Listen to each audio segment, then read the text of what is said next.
Causes of Evolution Part 1. This video covers one of the three main mechanisms of evolution, so this is one way that evolution actually occurs in nature. As you are watching this video and taking notes, these are the key concepts that should be in your notes and you should be emphasizing in them. So you should be able to define natural selection after this. You should be able to describe the four conditions required for natural selection. You should be able to describe where variation occurs in nature and how it occurs. And you should be able to describe the three types of selection.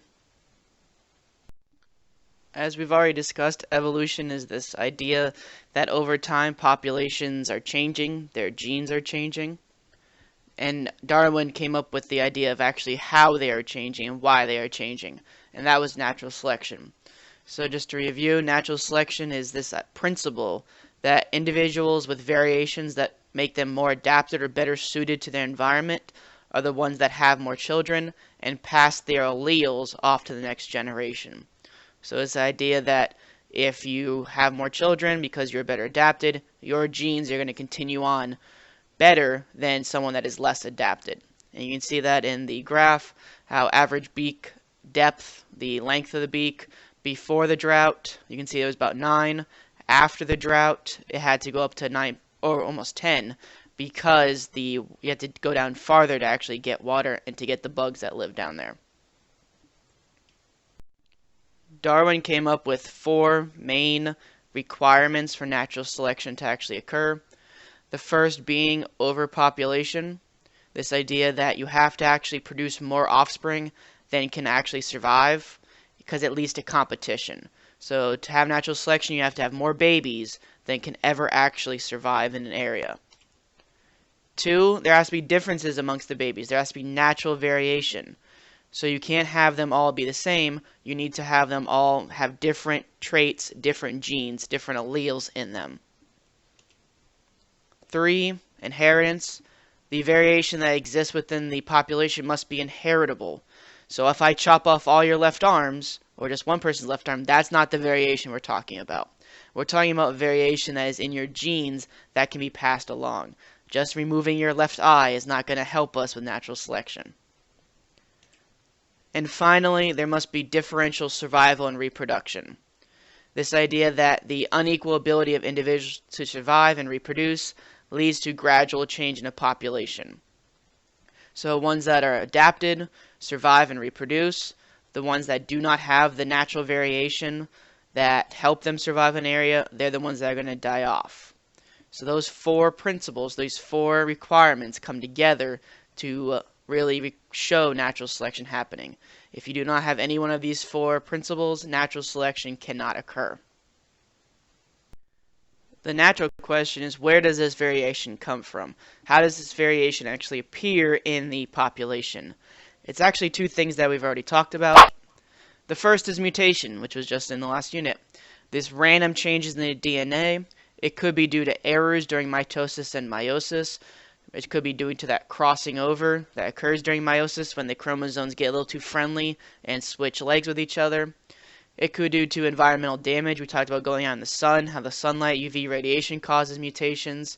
It could be the errors caused by DNA replication. DNA replication is not perfect. I might mention that in class if I have time.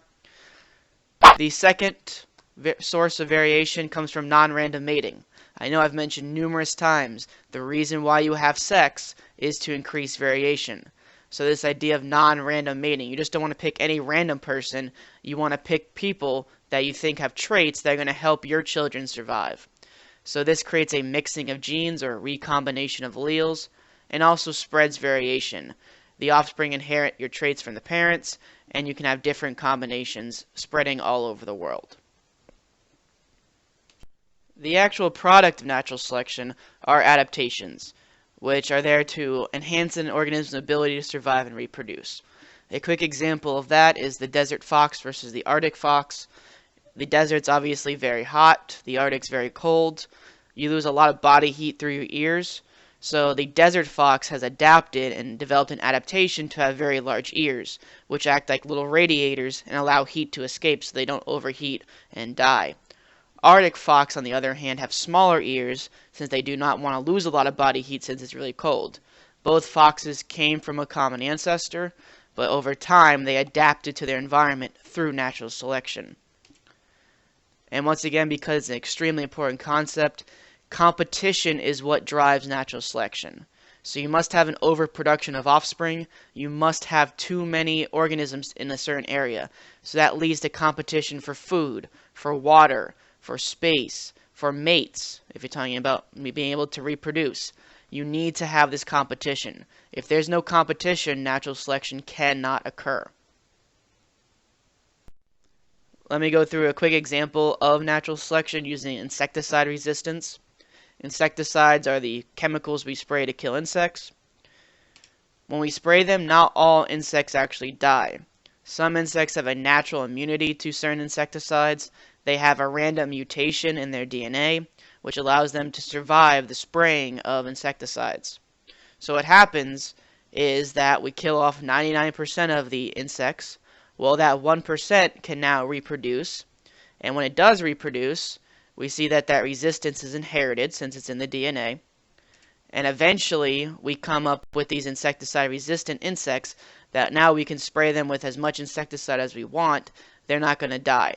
So now we have to develop new insecticides, new chemicals, new ways to combat them. So natural selection is occurring all the time. You see it also with antibiotic resistance. When we use too many antibiotics, they become immune to them, and we have to develop new ways. Because there's always this natural variation. There's always these mutations which are leading to new genes and new alleles which are helping organisms survive.